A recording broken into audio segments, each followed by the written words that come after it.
चलो स्टार्ट करते हैं।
यदि 7 व्यक्ति 7 दिनों तक प्रतिदिन 7 घंटे कार्य करते हैं, यदि 7 व्यक्ति 7 दिन है ना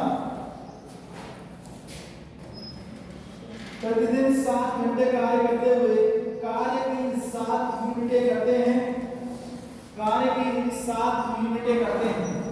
7 व्यक्ति 7 दिन प्रतिदिन 7 घंटे कार्य करते हुए कार्य की 7 यूनिटें करते हैं।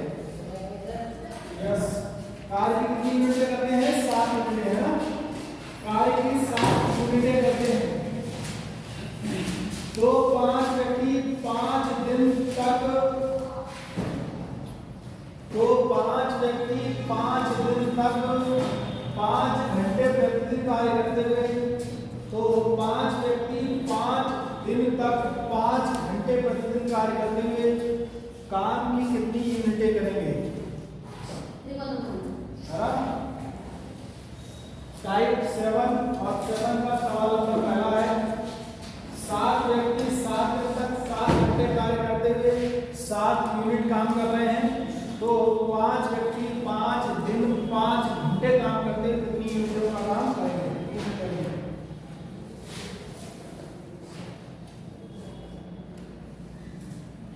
MBHP/W वही वाला है, ठीक है।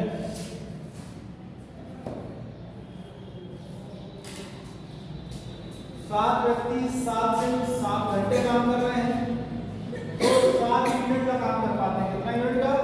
7 यूनिट का। तो 5 व्यक्ति 5 दिन 5 घंटे काम करते हैं, कितना यूनिट कर पाएंगे? बताओ।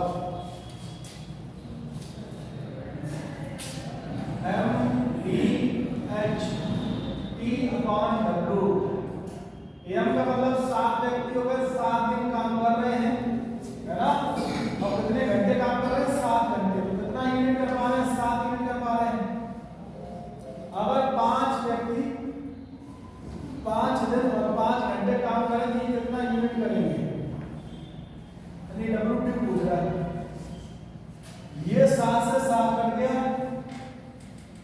W2 बराबर हो जाएगा 25 पंजे 125, 125 बटे 7 49, 125 बटे 49 आ जाएगा।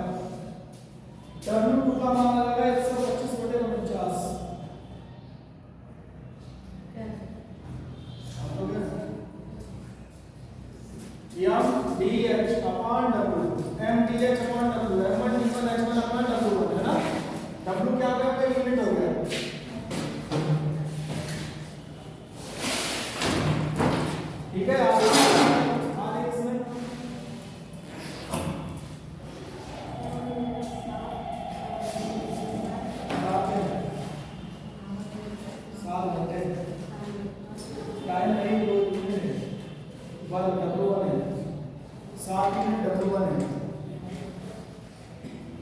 है 3 ही दे रखा है यहाँ पर, जरूरी थोड़ी सा दे रखा हो, कुछ दे रखे हो तो दे रखे हो उसको बराबर कर लेंगे।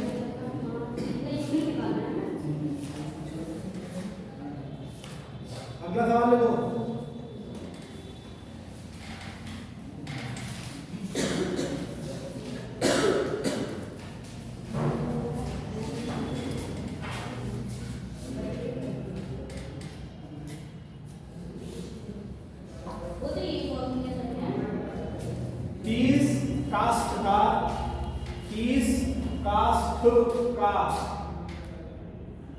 काष्ठकार का मतलब बनाने वाले है ना।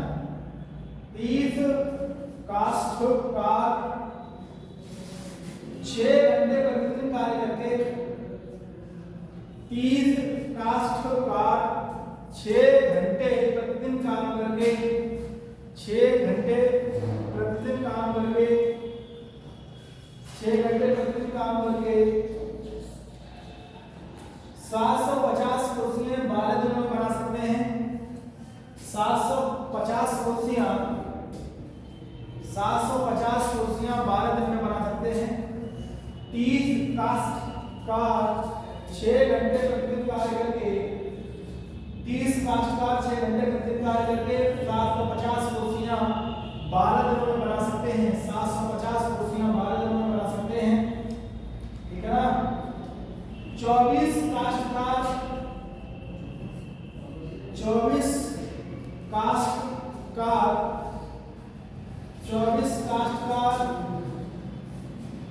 9 घंटे प्रतिदिन कार्य करके वैसे ही 9 घंटे प्रतिदिन कार्य करके वैसे ही 9 घंटे प्रतिदिन कार्य करके वैसे ही 1125 कुर्सियां 9 घंटे प्रतिदिन कार्य करके वैसे ही 1125 कुर्सियां 1125 कुर्सियां कितने दिनों में बना लेंगे?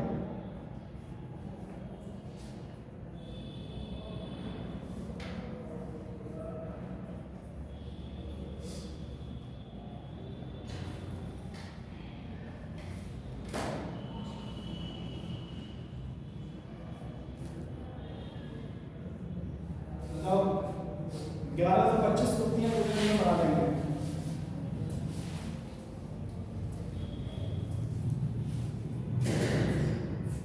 काष्ठकार 6 घंटे प्रतिदिन कार्य करके 750 कुर्सियां 12 घंटे में, है ना।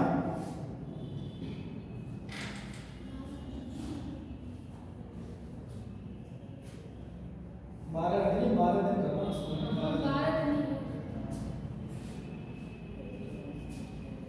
30 काष्ठकार 6 घंटे प्रतिदिन कार्य करके 750 कुर्सियां 12 दिन में बना सकते हैं ना। तो 24 काष्ठकार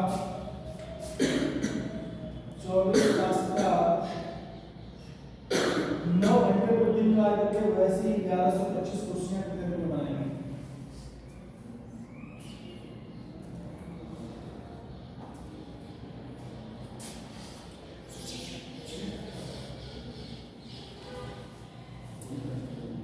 M1 कितना दे रखा है? 30। D1 कितना दे रखा है? 12 घंटे। H1 कितना दे रखा है? 6 घंटे, है ना। और W1 कितना हो गया आपका? 750 कुर्सियां। संख्या कितनी होगी? जो काम बनाने का वर्क हो रहा है, वर्क क्या है? कुर्सी बनाने का, तो 750 कुर्सी। M2 कितना दे रखा है? 24। D2 पूछ रहा है ना, इस तरह से मान लेते हैं, कोई दिक्कत नहीं। H2 का हम कितने घंटे है? 9 घंटे का है ना। और W2 कितना हो गया? 1100। सारा डाटा है कि नहीं? M1 D1 H1 M1 D1 H1 upon W1 बराबर M2 D2 H2 upon W। M1 D1 H1 upon W1 बराबर M2 H2 अपॉन W, है ना। M1 का मतलब हो गया 30, D1 का मतलब 12, H1 का मतलब 6 बटा 750 बराबर M2 का मतलब हो गया 24, D2 का मतलब हो गया X और एस्टिमल हो गया 9 बटा कितना हो गया 1125 25 तिया 75 30 हो गया और 25 चौक 100 12 25 पंजे 125 है ना। ये हो गया 15 दुना 30 और 15 तिया 45 ठीक है। और ये 12 3 डिवाइड 3 घंटे 24 है ना। और 2 एकम 2 2 छन 12 और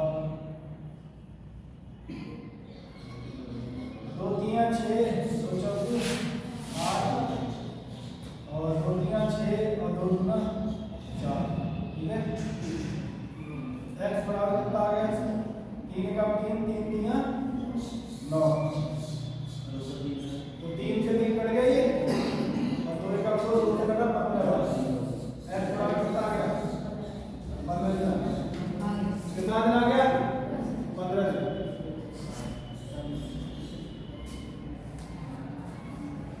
ज्यादा कटे हुए ना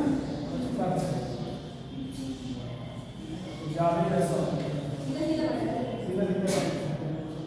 m1 का मतलब 30 12 और गुणा 6 बटा हो गया आपका 750 बराबर m2 मतलब हो गया 24 d2 निकालना है और h2 मतलब 9 बटा 1125 है ना।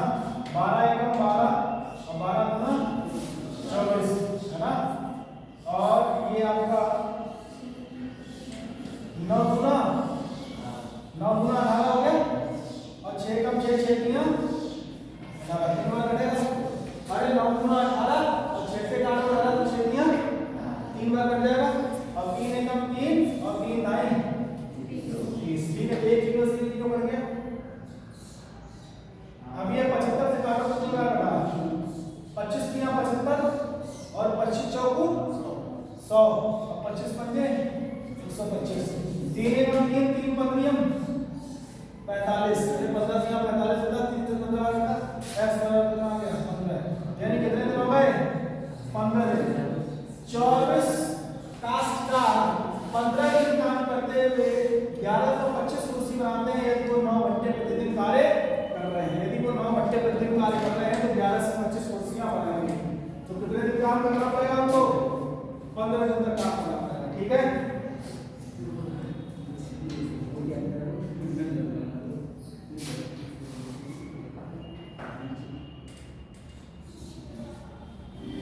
आज तो बहुत देर हो गए हम लोग क्या है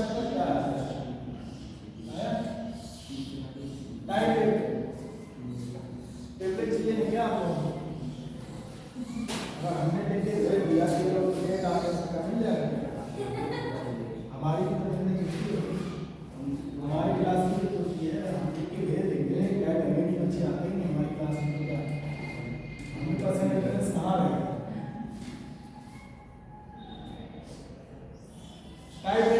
टाइप में सवाल होता है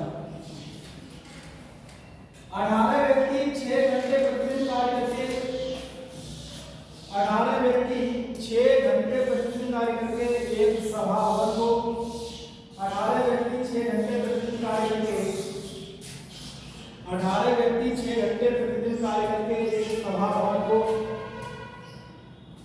18 व्यक्ति 6 घंटे प्रतिदिन कार्य करके एक सभा भवन को 30 दिनों में बनाते हैं।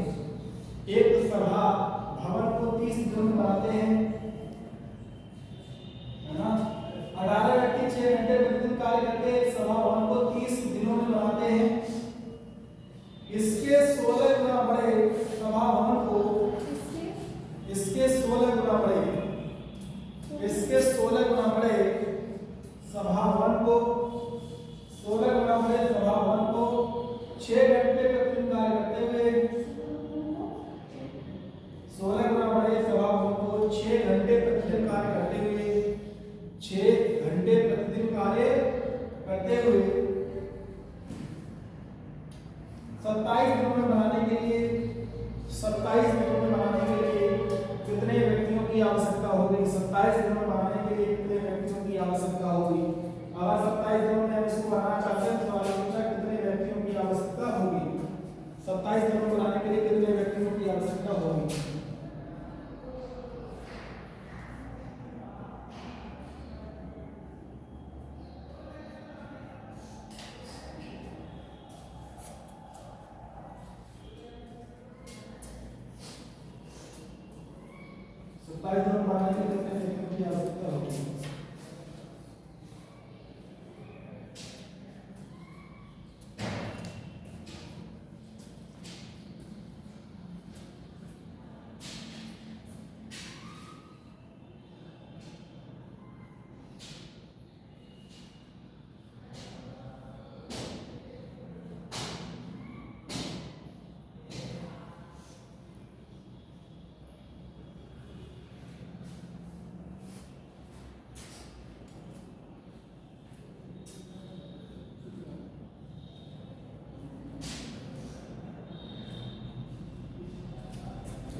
320, राइट आंसर है 320, है ना।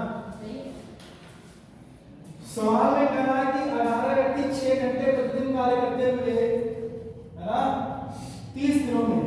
तो देखो 18 व्यक्ति और 6 घंटे प्रतिदिन काम कर रहे हैं 30 दिनों में, एक गुना, है ना। अब आपको इसका 16 गुना बढ़ा, कितना बढ़ा? 16 गुना। कितने व्यक्ति लगाए हैं, कितने घंटे काम कर रहे हैं? 6 घंटे। इसमें 6 घंटे हैं, 6 घंटे और फिर 27, ठीक है।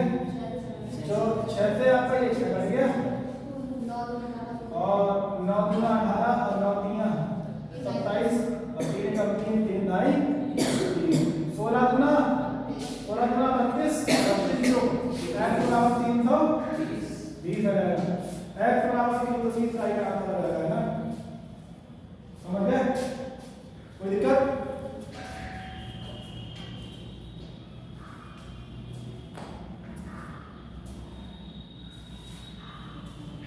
आसान सवाल है कि नहीं? ज्यादा कठिन नहीं है इससे ये सवाल। लिखो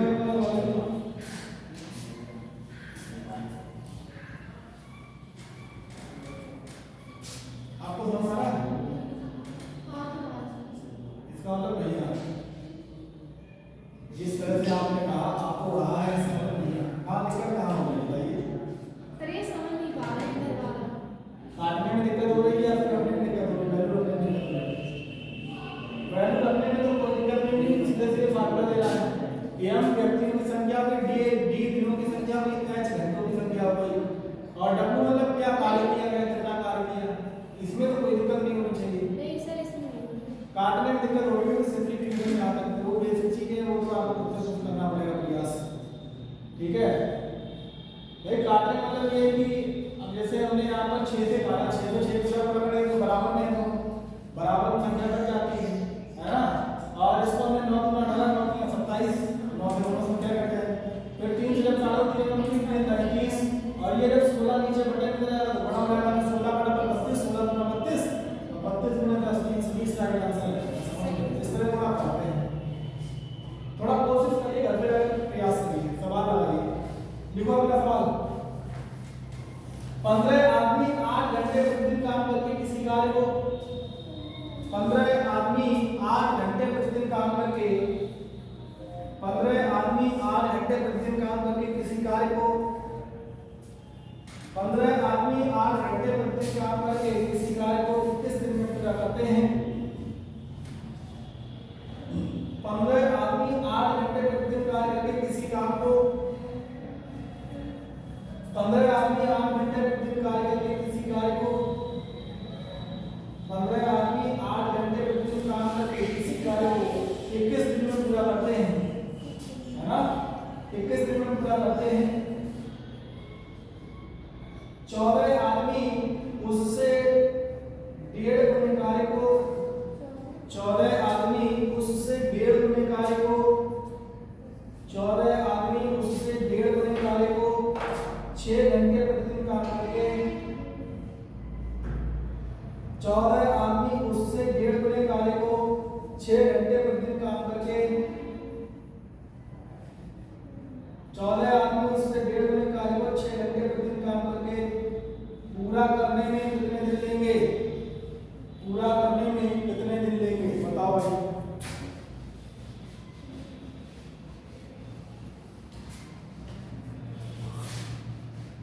पूरा करने में कितना दिन लेंगे?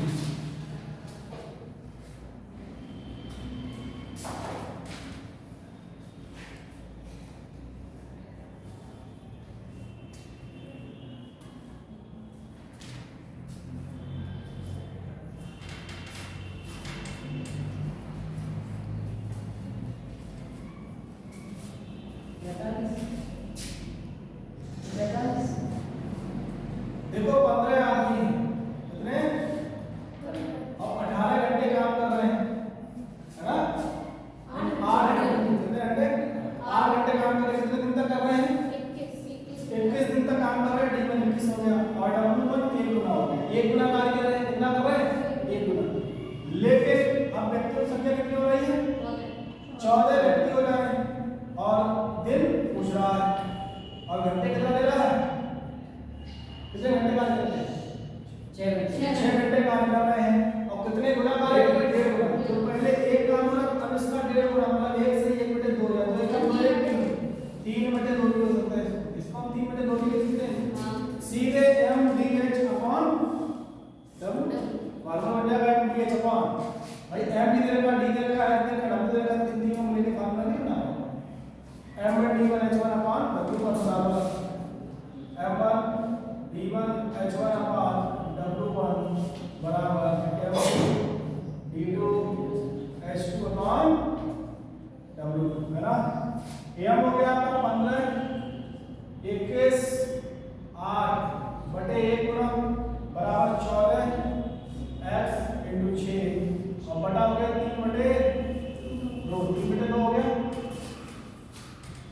तो अगर इसको काटेंगे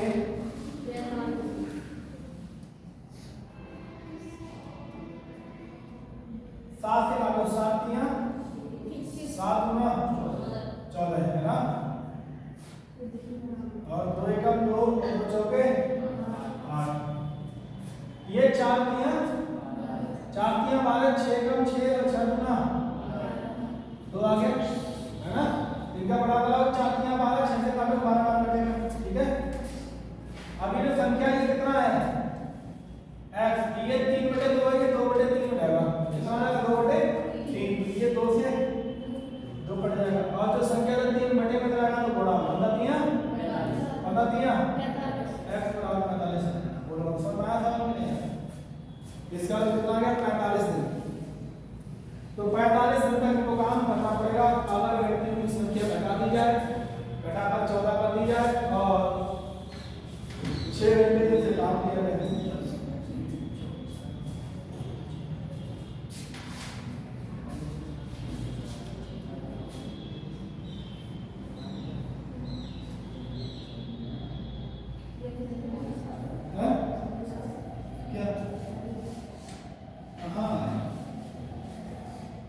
इसके बाद नेक्स्ट आपका एडिंग की ठेकेदारी पर आधारित प्रश्न।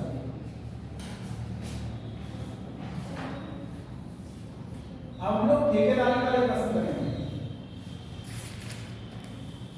मतलब जो लोग ठेका लेते हैं ना, जो लोग ठेका लेते हैं वो लेबर का कैसे पेमेंट करते हैं, कैसे भुगतान करते हैं, वो ठेकेदारी वाले प्रश्न हो गए। हम लोग ठेका लेते हैं ना, और ठेका लेके काम करेंगे। देखो आपको ठेका लेना सिखाया जाएगा, कैसे ठेका लेंगे, कैसे उसका सबको पैसा बांटेंगे, अगर कुछ लेबर चली गई है तो कैसे उसका डिस्ट्रीब्यूशन करेंगे।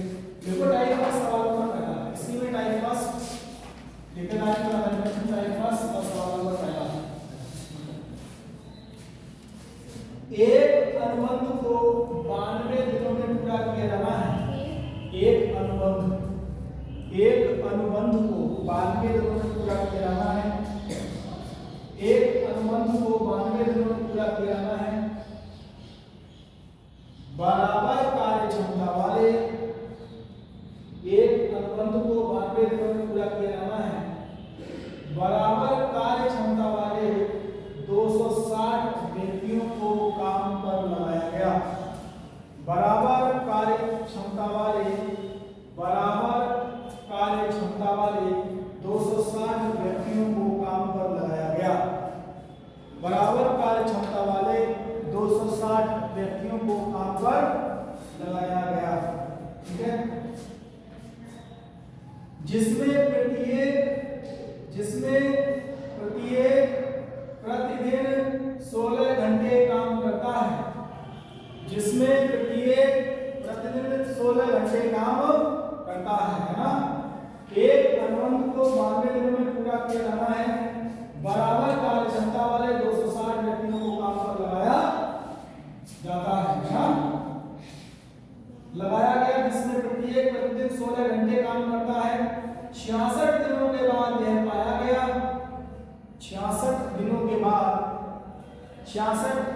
बाद यह पाया गया 66 दिनों के बाद यह पाया गया कि 66 दिनों के बाद यह पाया गया कि काम का 4/7 भाग ही काम का 4/7 भाग, यानी जो काम हो रहा है उस काम का 4/7 भाग ही पूर्ण हो पाया, है ना। काम का 4/7 भाग ही पूर्ण हो पाया।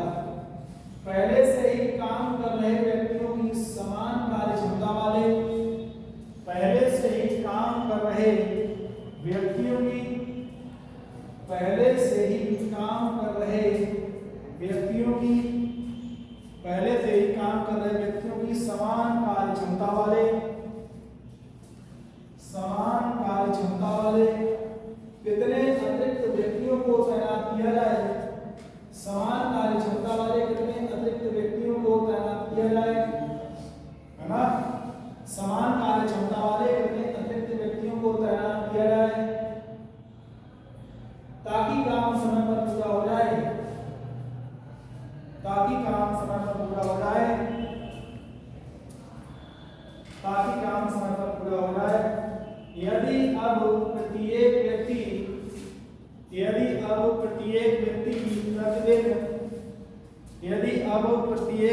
प्रतिदिन 18 घंटे काम करता है, यदि अब प्रत्येक व्यक्ति प्रतिदिन 18 घंटे काम करता है ना, तो प्रत्येक व्यक्ति कितने घंटे काम कर रहा है? 18 घंटे, ठीक है। यदि अब प्रत्येक व्यक्ति प्रतिदिन 18 घंटे काम कर रहा है, 18 घंटे काम करता है, पहले ये व्यक्ति 16 घंटे काम करते थे, अब व्यक्ति 18 घंटे काम कर रहा है ना, और 4/7 ही काम पूरा हुआ है, शेष काम जो बचा है उस काम को पूरा करने के लिए करा कितने और व्यक्तियों को नियुक्त किया जाए या तैनात किया जाए। तो जो व्यक्ति नियुक्त कर रहे हैं उनकी संख्या बताना, बताओ। वो तो करने से मेरा लिखा चुका पहले से, सवाल कंप्लीट हो गया। यानी अब व्यक्ति अगर 18 घंटे काम कर रहा है तो फिर जो नियुक्त किए गए तैनात किए गए व्यक्तियों की संख्या बतानी है, एक्स बताना कितने व्यक्ति और एक्स्ट्रा लगाएंगे इस काम को करा ले, हथियार डाल दिए। देखो अनुबंध कितने दिन का है, ये कार्य 12 दिन में पूरा होना है, कितने दिन में? आपने कितने 260 व्यक्ति तैनात किए है ना, 260 व्यक्ति लगाए हैं, और ये प्रत्येक व्यक्ति कितने घंटे काम कर रहा है? 16 घंटे काम कर रहा है। कितने दिन तक कर रहा है? दिन भी दे रहा है नहीं, हाँ 66, ये दिन तो है 66 दिन, ये 66 दिन तक काम करते हैं। और जब 66 दिन तक काम करते हैं तो काम का कितना हिस्सा कर पाते हैं? 4/7, यानी 7 भाग में से 4 भाग ही काम करते हैं। कितना भाग बचा? 3, तो 3/7 काम अब बाकी रह गया है। इसका मतलब W कितना हो गया? 3/7 काम करना है ना। अब एक बात और D निकालना है, 66 दिन तो काम कर चुके हो, टोटल करते करते करना कितने दिन?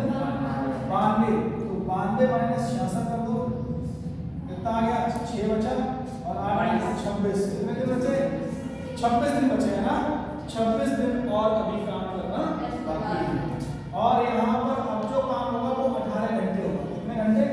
पहले 16 था, 18 हो गया, और कह रहा कितने और एक्स्ट्रा व्यक्ति तैनात कर दिए जाए, तो 260 प्लस एक्स व्यक्ति और अब नहीं बना तो जाना चाहिए सवाल, तो कुछ है नहीं सवाल। अब तो कहीं तो आसान हो गया, सारा डाटा दे दिया ना, मेन चीज की डाटा की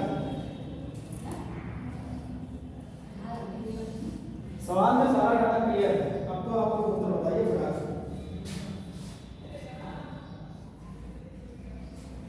सही पढ़ने नहीं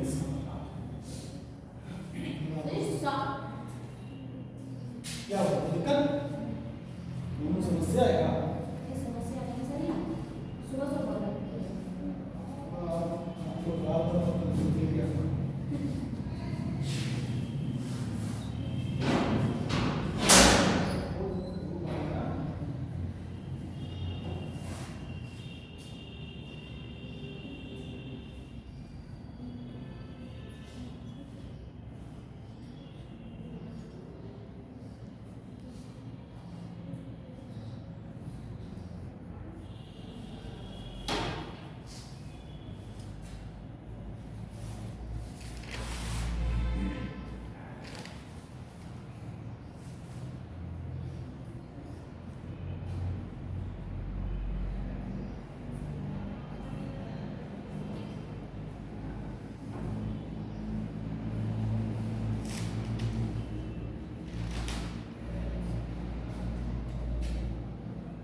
भाई आया M D H upon W1 है ना M1 D1 और H1 अपॉन W1 बराबर M2 D2 H2 upon W2। M1 आपका 260 और D1 आपका 66 और H1 आपका 16 घंटे और बटा हो गया W1 4/7 बराबर M2 आपका हो गया 260 प्लस X हो गया ये 260 प्लस X D2 कितना दिन काम करना है ये पूछा। हाँ 26 दिन सही 26 दिन हो गया और कितने घंटे 18 घंटे और बटा कितना काम करना है 3/7। देखो ये 7 से 7 कट गया है ना बराबर में ये कट जाएगा क्लियर 4 एकम 4 4 16 3 एकम 3 और 3 6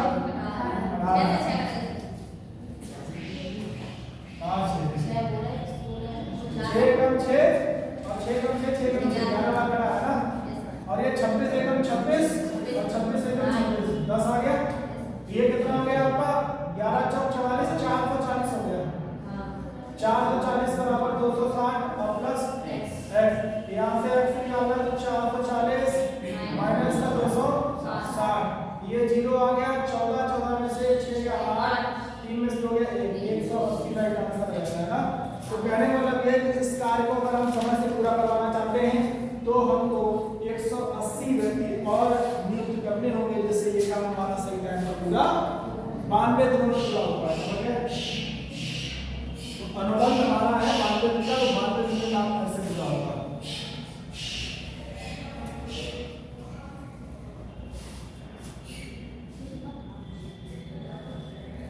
क्वेश्चन बड़ा होता है कि कोई बात है पूरा बात नहीं है ना कुल मिला के आपको पता होना चाहिए कैसे कौन मतलब यहाँ पर D क्या है M क्या है W क्या है ये बात आपको पता होनी चाहिए।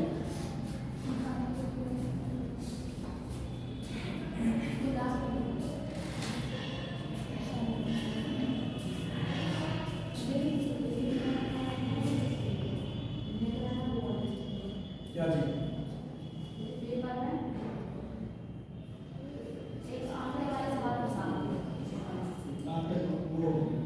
चार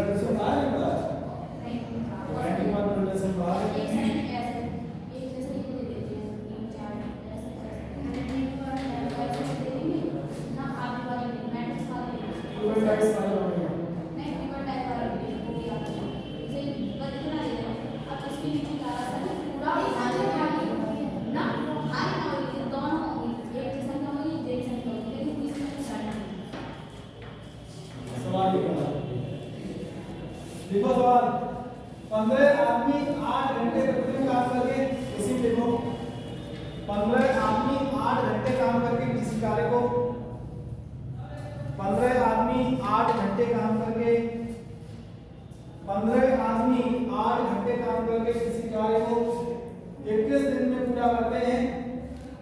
15 आदमी 8 घंटे काम करके किसी कार्य को 15 आदमी 8 घंटे काम करके किसी कार्य को 21 दिन में पूरा करते हैं। 15 आदमी 8 घंटे काम करके किसी कार्य को 21 दिन में पूरा करते हैं। 14 आदमी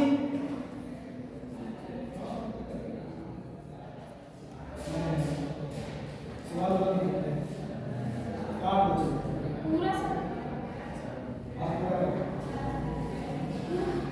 ठेकेदारी का सवाल एक व्यक्ति एक कार्य 150 दिन में पूरा करने के लिए लेता है। एक व्यक्ति एक कार्य 150 दिन में पूरा करने के लिए लेता है। एक व्यक्ति एक कार्य 150 दिन में पूरा करने के लिए लेता है।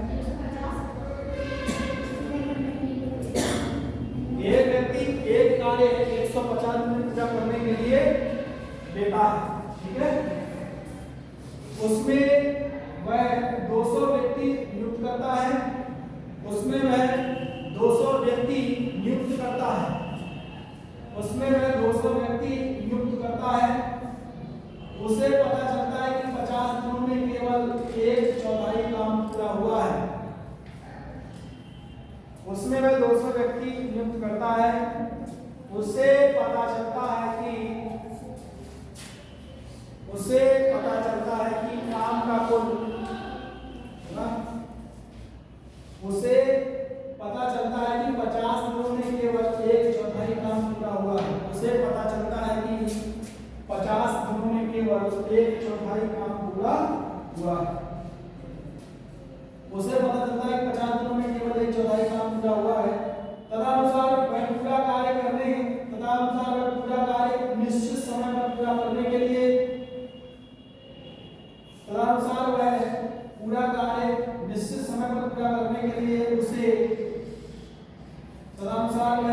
कार्य निश्चित समय पर पूरा करने के लिए उसे कितने व्यक्ति अतिरिक्त नियुक्त करने होंगे? कितने व्यक्ति नियुक्त करने होंगे?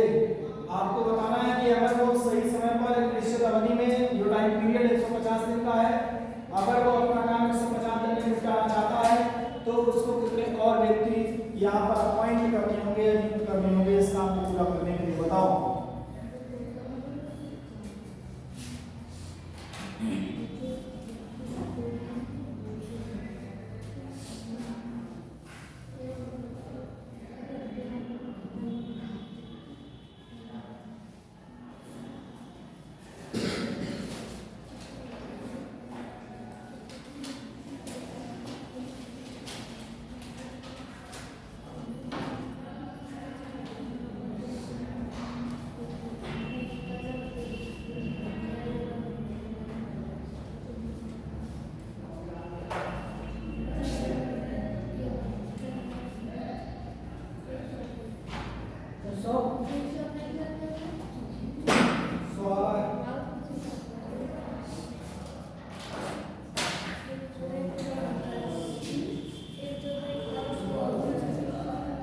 दिन कितना है? अनुबंध आपका 150 दिन का है, फिर कितना पॉइंट करो? 200।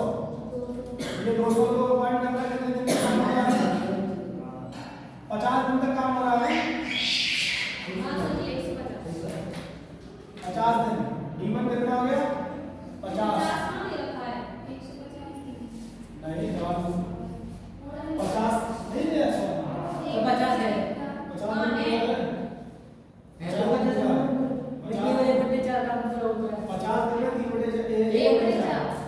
50 दिन में 3/4 कार्य होता है। हाँ, उसे पता चला कि 50 दिन में 1/4 कार्य है ना। 1/4 कितना है? 1/4 था ना। यानी W1 कितना हो गया आपका? 1/4। 4 काम से एक काम आप कर पाए हैं, 4 काम का एक काम कर पाए, मतलब बचा कितना? 3 काम। कितना बचा? यानी W2 कितना हो गया आपका? 3/4। 150 दिन काम करना है आपको, और आप भी काम कितने दिन कर पाए? 50 दिन। तो कितना दिन बचा है? 100 दिन, है ना। कितना और व्यक्ति चाहिए? तो 200 plus x, 200 plus x। M1 T1 को डबल कर दे, 200 बड़े 50 बटे 1/4 बराबर 200 प्लस x गुणा 100 बटे आपका क्या? 3/4। ये 4 से 4 गया, ठीक है। और 1 2 2 कर गए, 3 बटे 15 गुना 30, 3 सही हो गया। और ये 200 प्लस x बराबर कितना आ गया? 100। कहने मतलब ये, अगर ये काम को 100 व्यक्ति और नियुक्त कर दे तो ये काम 150 में पूरा हो जाएगा। समझ गए? एक्स्ट्रा कितने व्यक्ति होने चाहिए? 100 व्यक्ति चाहिए इस काम को समय पर पूरा करने के लिए। कोई दिक्कत नहीं आता? अच्छा, क्या हुआ? कहाँ देखो समझ आया? ये 300, अरे 3 का 3 बन जाए मतलब 30 और 1 0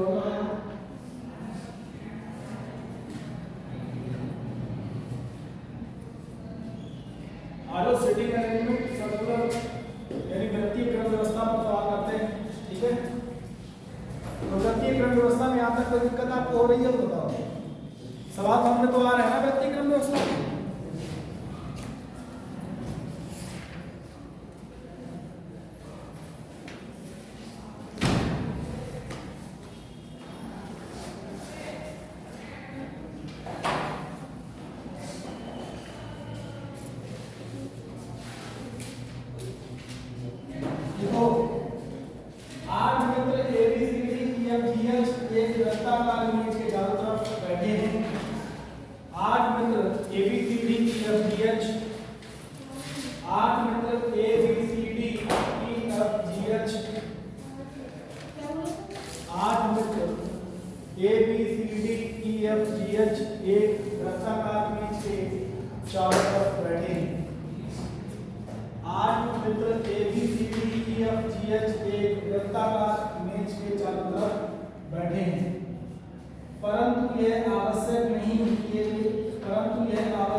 जबकि 5 का मुंह केंद्र की ओर है, जबकि 5 का मुंह केंद्र की ओर है। इनमें से 3 केंद्र के बाहर मुंह किए हुए हैं, जबकि 5 का मुंह केंद्र की ओर है ना। 5 का मुंह केंद्र की ओर है। इनमें पुरुष और महिला की संख्या समान है, इनमें पुरुष और महिला की संख्या समान है। जो मेल और फीमेल है उनका नंबर है वो बराबर है ना। इनमें पुरुष, इनमें महिला और पुरुष की संख्या समान है, या इनमें पुरुष और महिला की संख्या समान है, वो लिखा भी है ना। सी का मुंह केंद्र की ओर है, सी फॉर फैट। सी का मुंह केंद्र की ओर है, सी का मुंह केंद्र की ओर है ना। ई सी के दाहिने, ई सी के दाहिने और तीसरे स्थान पर बैठा है। सी का मुंह केंद्र की ओर है, ई सी के दाहिने और ई सी के दाहिने और तीसरे स्थान पर बैठा है।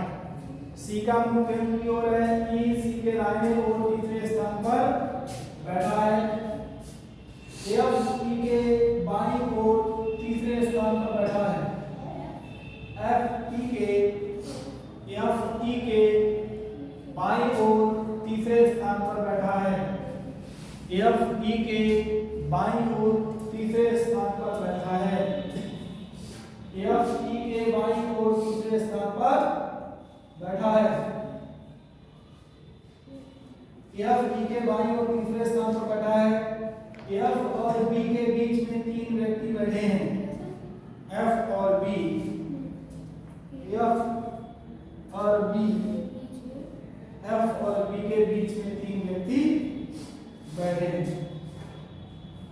एफ और बी के बीच में 3 व्यक्ति बैठे हैं। बी के दोनों ओर पड़ोसी महिलाएं हैं। बी के दोनों ओर पड़ोसी महिलाएं हैं। बी के दोनों ओर पड़ोसी महिलाएं हैं। बी के दोनों ओर पड़ोसी महिलाएं हैं। जी एफ के दाहिनी ओर तीसरे स्थान पर है। जी एफ के दाहिने ओर तीसरे स्थान पर है। जी एफ के दाहिने ओर तीसरे स्थान पर है। जी एफ के दाहिने ओर, जी एफ के दाहिने ओर तीसरे स्थान पर है। जी एफ के दाहिने ओर तीसरे स्थान पर है।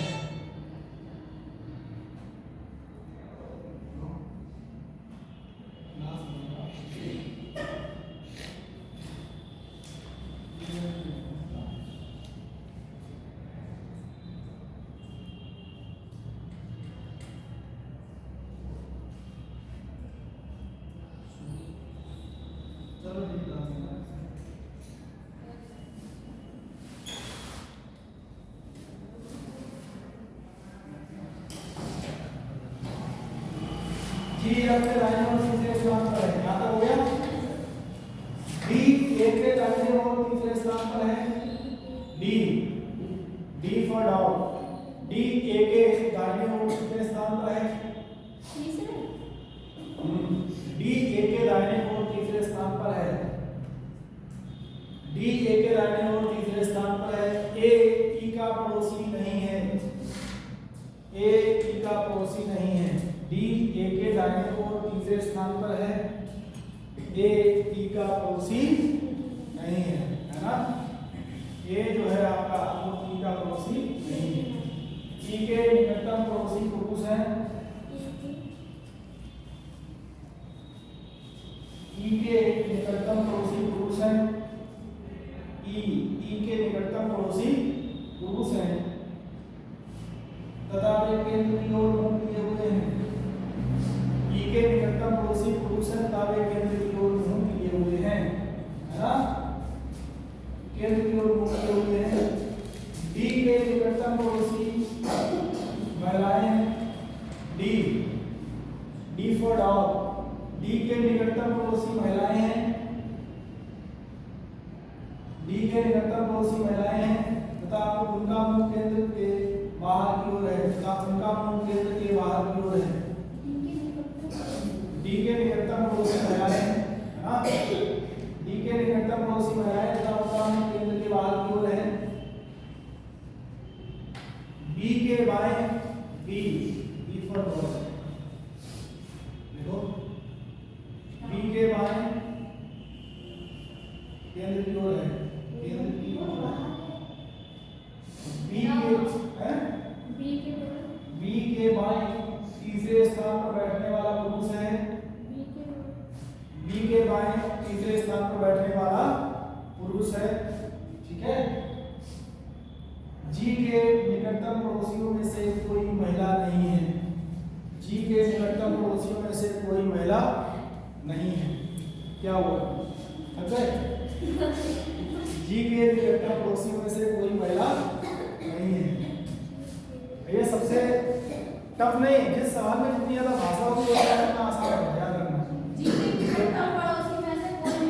नहीं है, क्योंकि जिसमें जितनी भाषा होगी उसमें उतनी ज्यादा जानकारी होगी और जो सवाल जितना छोटा होगा उसमें जानकारी उतना कम होगी।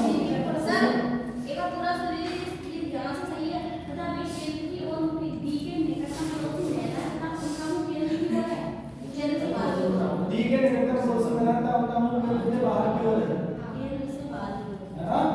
B के बाएं तीसरे स्थान पर बैठने वाला पुरुष। G के निकटतम पड़ोसी में से कोई महिला नहीं है। देखो सवाल नंबर पहला क्या हुआ? सवाल नंबर पहला E के दाहिने और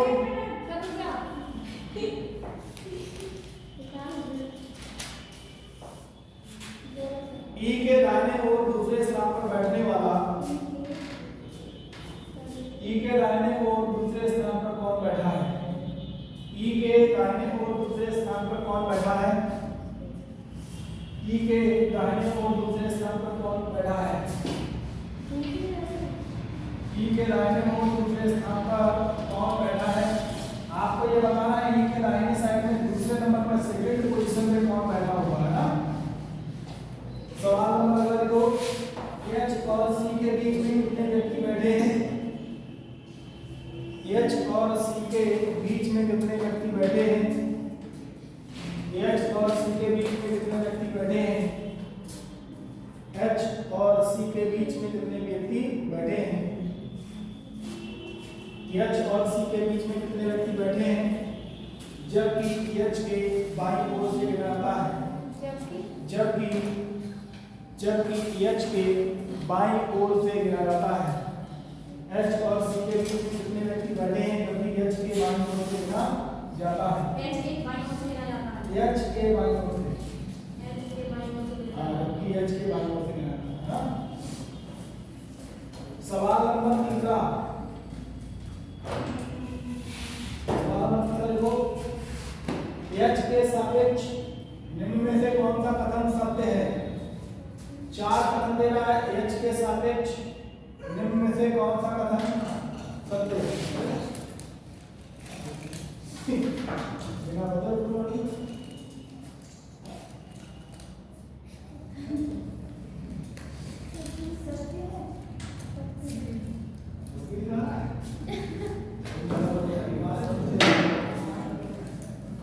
एच के सापेक्ष निम्न में से कौन सा कथन सत्य है? पहला कथन है एच के दाहिने ओर दूसरे स्थान पर महिला बैठी है। चौथा तीसरा एच के दाहिने ओर दूसरे स्थान पर बात नहीं, स्थान पर एक्चुअली क्या है, इसमें आपका अंदर और बाहर दोनों कॉन्सेप्ट है।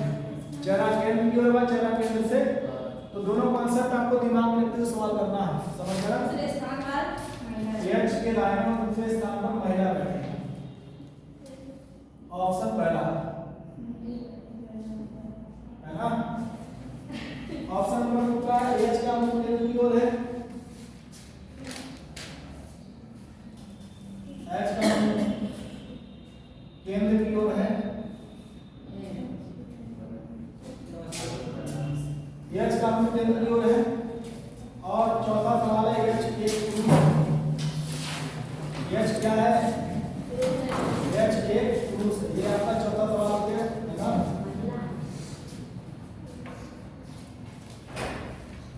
और है कोई सत्य नहीं, लास्ट ऑप्शन इसमें कोई सत्य नहीं।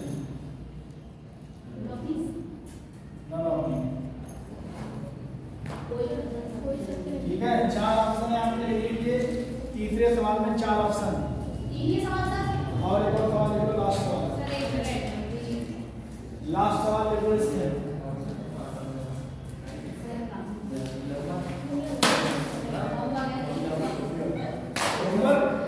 होमवर्क करोगे इसे? ऐसे तो खिलाओगे नहीं करोगे? देखो चौथा, जी के सापेक्ष डी की स्थिति क्या है? जी के सापेक्ष डी की स्थिति क्या है? ठीक है, होमवर्क के तरफ करना चाहता हूं, होमवर्क करना, ठीक है, फिर करना। जी के सापेक्ष डी की स्थिति क्या है? कोशिश करना है, अटेम्प्ट करना। ठीक है, जी के सापेक्ष डी की स्थिति क्या है?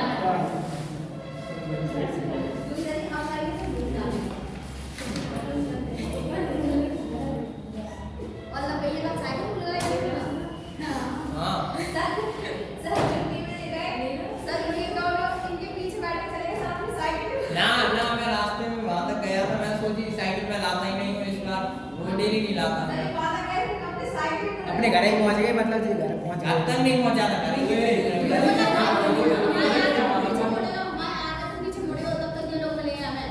एक सवाल और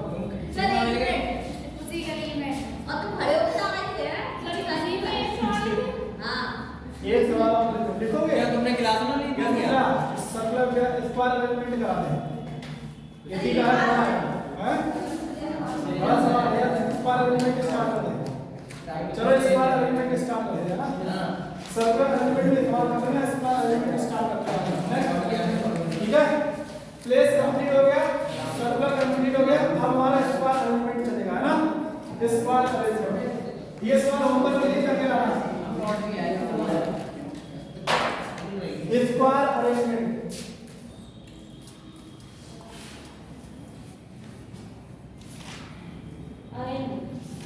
स्क्वायर अरेंजमेंट का मतलब होता है वर्गीय क्रम व्यवस्था, है ना। कैसी क्रम व्यवस्था है? वर्गीय, जब वर्ग के रूप में बैठा जाए, है ना। अब टेबल आपकी वर्गाकार होगी, अब आपकी टेबल स्क्वायर के रूप में नहीं होगी बल्कि वर्गाकार होगी। कॉन्सेप्ट वही है जो सर्कुलर में लगाते थे, है ना। अगर चेहरा केंद्र की ओर होगा तो डायरेक्शन का उल्टा concept, left clockwise, right anti clockwise. और अगर चेहरा केंद्र से बाहर की ओर होगा तो डायरेक्शन वाला कॉन्सेप्ट, राइट क्लॉकवाइज और लेफ्ट एंटी क्लॉकवाइज। कॉन्सेप्ट वही है, कॉन्सेप्ट में कोई अंतर नहीं है। स्टार्ट करते हैं सवाल। पहला सवाल है दोस्तों,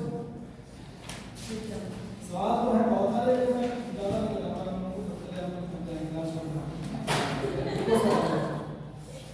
चार व्यक्ति पी क्यू आर एस एक वर्गाकार मेज के चारों तरफ, चार व्यक्ति पी क्यू आर एस, चार व्यक्ति पी क्यू आर एस एक वर्गाकार मेज के चारों तरफ, चार व्यक्ति पी क्यू आर एस एक वर्गाकार मेज के चारों तरफ, चार व्यक्ति पी क्यू आर एस एक वर्गाकार मेज के चारों तरफ केंद्र की ओर मुख करके खड़े हैं, केंद्र की ओर मुख करके खड़े हैं। चार व्यक्ति पी क्यू आर एस एक वर्गाकार मेज के चारों तरफ केंद्र की ओर मुख करके खड़े हैं, केंद्र की ओर मुख करके खड़े हैं। क्यू का मुख पूरब की ओर है, क्यू का मुख पूरब की ओर है, क्यू का मुख पूरब की ओर है। क्यू के सामने आर बैठा है, क्या हुआ?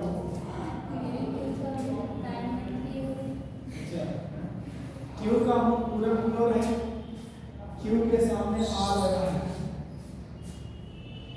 क्यू का मुख पूरब की ओर है, क्यू के सामने आर बैठा है।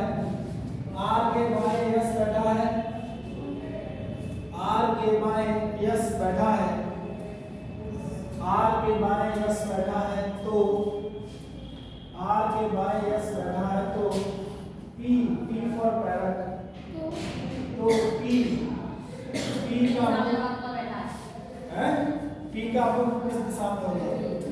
तो पी का मुख किस दिशा में होगा आपको बताना है, जो पी है उसका मुख किस दिशा में, ठीक है। तो ये आपका वर्गीय क्रम व्यवस्था, स्क्वायर एलिमेंट और स्क्वायर आपने कुछ बताया, आपने कुछ जब वहाँ करा रहे थे एक बार वहाँ पे इन रूम में वहाँ पे ये लड़की आई थी से ये तो कुछ था जब वो कह रही थी जब लेफ्ट हैंड राइट में उसको भी ले जा रहा है।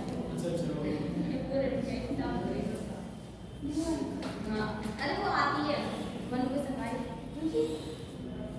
वो ना दूरी में आई हमारा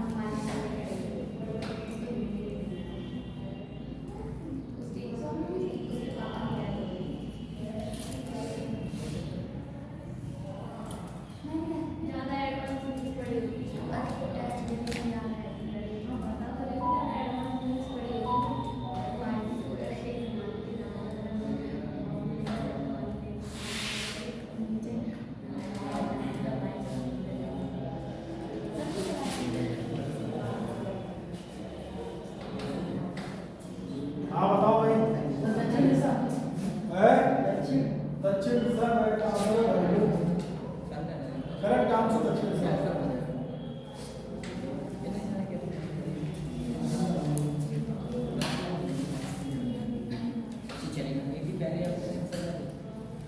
देखो चार व्यक्ति एक वर्गाकार मेज के चारों तरफ केंद्र की ओर मुख करके बैठे हैं, है ना?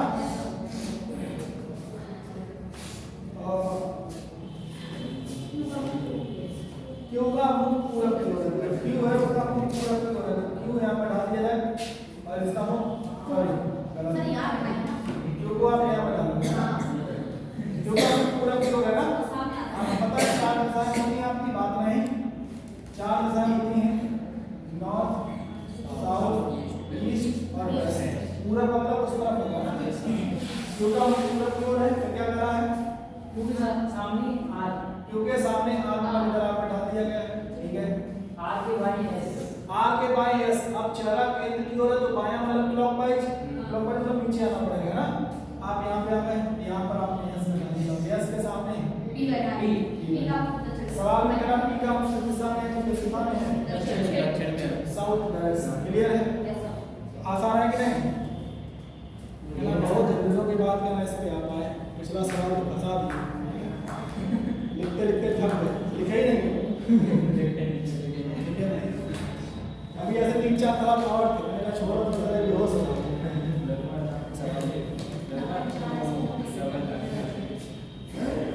चार सवाल आप लिमिट का बोल दे आप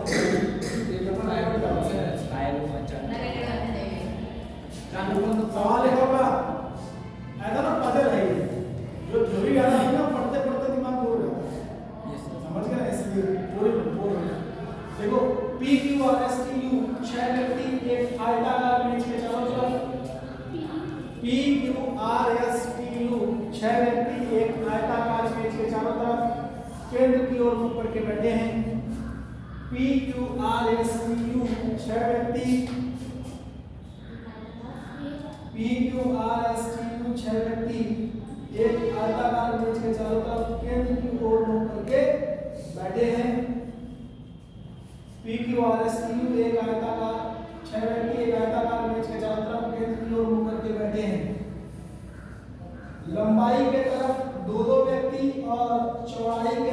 एक एक व्यक्ति बैठा है। लंबाई के तरफ दो दो व्यक्ति और चौड़ाई के तरफ एक एक व्यक्ति बैठा है। लंबाई के तरफ दो दो व्यक्ति और चौड़ाई के तरफ एक एक व्यक्ति बैठा है। लंबाई के तरफ दो दो व्यक्ति और चौड़ाई की तरफ एक एक व्यक्ति बैठा है। क्यों मेज की चौड़ाई की तरफ बैठा है? क्यों दो दो व्यक्ति चौड़ाई की तरफ और एक एक व्यक्ति बैठा है। लंबाई के तरफ दो दो व्यक्ति और चौड़ाई के तरफ एक एक व्यक्ति बैठा है। लंबाई के तरफ दो दो व्यक्ति और चौड़ाई की तरफ एक एक व्यक्ति बैठा है। क्यों मेज की चौड़ाई की तरफ बैठा है? क्यों मेज की चौड़ाई की तरफ बैठा है? क्यों मेज की चौड़ाई की तरफ बैठा है? और उसका मुख पूरब की तरफ है। और उसका मुख पूरब की तरफ है ना? क्यों मेज की चौड़ाई की तरफ बैठा है और उसका मुख पूरब की तरफ है? क्यों के सामने टी बैठा है? क्यों के सामने टी बैठा है? क्यों के सामने टी बैठा है? टी के बाएं यस बैठा है। टी के बाएं यस बैठा है। क्यों के सामने टी बैठा है। क्यों के सामने टी बैठा है और टी के बाएं यस बैठा है ना? टी के बाएं यस बैठा है। पी का मुख दक्षिण दिशा में है। पी का मुख दक्षिण दिशा में है। पी का मुख दक्षिण दिशा में है तथा उसके दाहिने पी का मुख दक्षिण दिशा में तथा उसके दाहिने आर बैठा है। उसके दाहिने आर बैठा है। ठीक है, आर बैठा है। तो यू का मुख किस दिशा में है तथा उसके सामने कौन बैठा है? तो यू का मुख किस दिशा में तथा उसके सामने कौन बैठा है? तो यू का मुख किस दिशा में तथा उसके सामने कौन बैठा है? आपको बताना है यू का मुख किस दिशा में है और उसके सामने कौन बैठा है। ठीक है, ये सवाल है, ये भी होमवर्क के लिए आपके लिए करके लाना। दो सवाल है। ठीक है,